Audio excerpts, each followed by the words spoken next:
So you may be wondering, how on earth does the Homelander go from declaring himself as a god, which that is wild by itself, I ain't gonna lie, but he goes from that to being on his knees begging for his life in the most disgusting and vile ways possible? Well, to answer your question, we have to go back to the start. So we see the boys burying Frenchie's body, and Huey starts reading his final letter to the rest of the group, and there is so much wrong with this letter because half of it is just bro talking about seeing everyone's booty hole. Like, bro, what? And mind y'all, this brother had sketches of the booty holes. Like, bro, you's a freaky ass nigga. And after rage baiting Kimiko into reactivating the beam, the boys go to the White House to stop Homelander for once and for all. And with the help of Ashley, they bypass all the security and they find the Deep crying. And bro, at this point of the show, no one takes this man serious at all. So Starlight casually dips out with bro, and they start running the ones. I'm not gonna lie, I'm not going to go into too much depth when it comes to this fade, but the way this brother goes is just too funny to not talk about. Cause he gets sent to the Shadow Realm by his own people, out here getting done worse than Omni-Man when he ran a fade with his parents. And what's more crazy is the fact that he went out so casually, bro, which is a characteristic of this show. Like, another example of this is when they took out A-Train in the first episode of the season. Like, bro, that is some BS. But I will give him some credit. I love how they made his character arc come full circle before his death. It definitely made it more sentimental when he got taken out. But not gonna lie, the fact that the Deep lasted this long without getting violated by Homelander honestly deserves a round of applause. So Homelander's declaring himself as God. Bro's really out here moving like 2018 KSI. But that's when Butcher and Kimiko comes in to ruin the party, and they get straight up boxing, and Homelander starts by spamming his laser beam, and he flies straight to Butcher, hitting him with a right hand, sending Butcher flying, but he's like, nah, get over here, and slams Homelander into that desk. Got the crowd in disbelief because they watching this so-called god getting whipped by a rando, and this cannot be allowed, so he charges straight at Butcher and beams the crowbar out his hand. So now they run in a real boxing match, and Homelander hits bro with a left hand from the southpaw stance, and Butcher blocks and denies, hitting bro with his favorite move, the headbutt. And Homelander retaliates by grabbing him and slamming him into the ceiling of the White House. They really out here giving the people the White House event before the UFC. I know Dana pissed. So that's when Butcher tells Kimiko to beam Homelander, so bro tries dipping out of there. He knows if he loses his powers, he stands no chance against this psycho. And Butcher hits him with a get over here, slamming him into the ground, and proceeds to hit bro with an uppercut, then a right hand. But Homelander weaves the second one, getting back onto his feet. And this scene really demonstrates how much of a fraud Homelander is when it comes to the boxing. Cause Butcher hits him with a right hand, followed up with a body punch, and a Ryan Garcia left hook, ending the combo with a Tank Davis uppercut. Like, whoo-hoo! My boy cooking up with these combos. But at the end of the day, my boy is fighting Homelander, so even though he got the better hands, it don't matter. Cause Homelander eats that combo and comes back with a right hand of doom, sending Butcher straight to the floor. And bro was about to dip out, but that's when Ryan comes in flying out of nowhere. Oh yeah! My boy out here with a surprise John Cena entrance. He got the whole room in shock right now. And Homelander has honestly had enough of his son and his shenanigans. He do not care no more. So Ryan flies straight at his dad, but he gets sat down instantly. Like, bro, not gonna lie, that punch was lethal. The way the camera moves when Ryan gets hit is crazy, bro. I ain't gonna lie. So Butcher and Ryan are really out here jumping Homelander. Once everything's over and done with, he's gonna be talking about something. Before you hear from anybody else, nigga, I got jumped in LA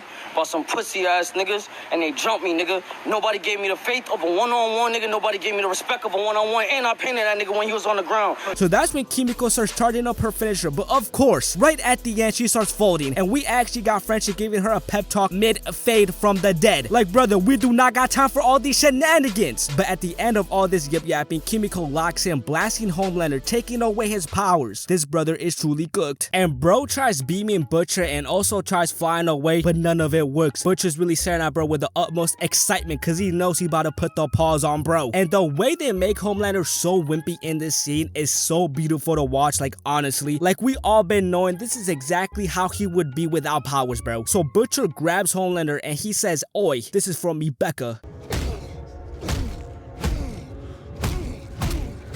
And Homelander is begging for his life right now. He's saying the most vile and disgusting things imaginable. I'll just let y'all hear. I'll fucking suck your dick, doing this shit, all you fucking shit. Like, man, if you don't shut your corny ass up. And bro, when he tells Butcher about getting a shapeshifter to be Becca, that shit had me on the floor crying. Like, gang, no one is trying to be like you. You weird.